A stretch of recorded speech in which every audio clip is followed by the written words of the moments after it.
Please be seated. This session of Congress is now in order.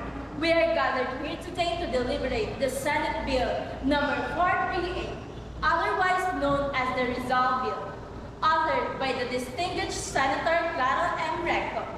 This proposed legislation seeks to mandate in the inclusion of non-limitanere and el filibusterismo in the curriculum of educational institutions in the Philippines. At this time, we shall hear arguments from both sides regarding the necessity of implication of this measure. The floor is now open for discussion. I recognize the Honorable Senator Claro M. Recto. Honorable members of this King, Your Honor, Madam Chair, esteemed colleagues, history has taught us one undeniable truth. A nation that forgets its past is doomed to repeat. Dr. Jose Rizal did not write No Limitanere and El Filibusterismo for them to gather dust on the shelf. He wrote them to awaken a nation, to open the eyes of Filipinos to the injustices they endured and the freedom they deserve. His words ignited a revolution, and yet today, we are questioning whether our own children should read them. Are we afraid of Rizal's message?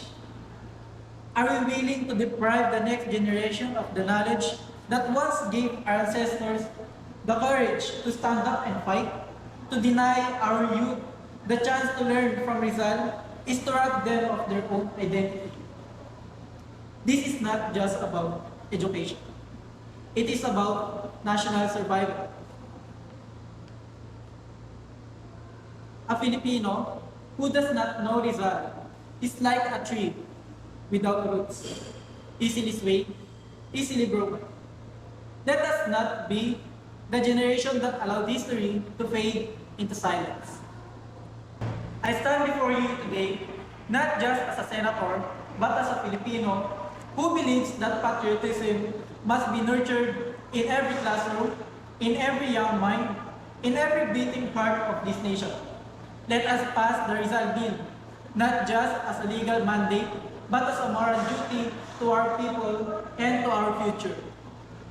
Your Honor, Senator Recto, with all due respect, we do not question the importance of history, nor deny the heroism of Dr. Rizal, but must patriotism come at the cost of faith? Rizal's novel, while undeniably powerful, depict religious leaders as symbols of corruption and tyranny. Should we do not consider how this portrayal might influence young minds that are still forming their understanding of morality and truth? We are not afraid of Rizal's message, but we must ask, is forcing students to read works that cast their faith in a negative light the only way to instill nationalism?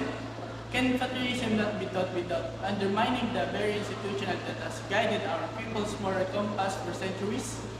The Church has always stood for education and enlightenment, but we must ensure that in teaching of our history, we do not sow division between faith and nation. Let us find a way to honor Rizal without alienating the millions of Filipinos who hold their faith. Your Honor, with all due respect, Rizal did not attack the faith. He attacked the basis of power. Must we shield students from the truth? The youth deserve to know how history shaped our society today. Your Honor, Madam Chair, I strongly support this bill. This is not just about literature. It is about preserving the truth. If we deny our students access to Rizal's work, we deny them the truth about the struggles of our ancestors. Are we going to fear of the past to stop us from teaching our children? Your Honor, if I may. Yes, ma'am. You are recognized. Your Honors, distinguished member of this chamber, I stand before you as a voice of the youth. those who will inherit the future of this nation. I believe that we cannot move forward without understanding the past. Dr. Jose Rizal's novels are not just work of fiction. They are testimonies of our people's struggles against injustice and oppression. If Rizal fought with his words, the least we can do is to read them, to learn, and to remember, and to ensure that the sacrifices of our ancestors were not in vain. How can we, the next generation, fight for justice and good governance if we do not first recognize the battles that have already been fought? I stand in full support of Senate Bill number 438, the Rizal Bill. His work will not only educate us, but will also ignite in us a sense of duty to stand against corruption, to uphold justice, and to protect the rights of every Filipinos. To reject this bill is the very foundation of our national identity, so that the youth will not forget Rizal, and we will not allow history to be buried in silence. We agree that this story must be taught, but it must be through books that portrays the Christian in a negative light. Rizal himself believed in God, yet his novel depict religious readers as oppressor. Should we not be concerned how influenced this young mind? We do not oppose patriotism, but can it be taught without undermining the faith of millions? Let us honor Rizal without compromising the values that guide our peoples. We respect Dr. Jose Rizal's contribution to our nation, but we strongly oppose making No Limitangere and El Filibusterismo mandatory reading. These novels attack the Catholic Church, which has been guided and institutional for centuries. We cannot allow our students to be forced to read content that goes against their faith. Your Honor, I may. Yes, ma'am. You are recognized. I stand before you representing private institutions that uphold religious values. If this bill is passed, it will force us to teach materials that go against our beliefs. This is an infringement on our right to provide education in accordance with our faith. Religious freedom is protected by our Constitution. Should we not have the right to decide what is taught in our schools? The Church has been a pillar of morality and guidance for centuries. We must protect that. I urge this chamber to consider the implications. Are we truly promoting education, or are we imposing teachings that may weaken the faith of our youth? Your Honor, we respect religious freedom, and we must also respect the truth. Let us not forget Rizal himself was a Catholic, and his writing did not attack the faith but expose corruption and abuse. Education must not be selective. If we show students from history, how can they learn about justice and critical thinking? How can they become informed citizens? The goal of this bill is not to challenge religion, but to strengthen our understanding of the past. Are we so afraid of the knowledge that we must deny the youth their right to learn? Your Honors, let me remind everyone, this bill does not seek to undermine religion. It seeks to enlighten.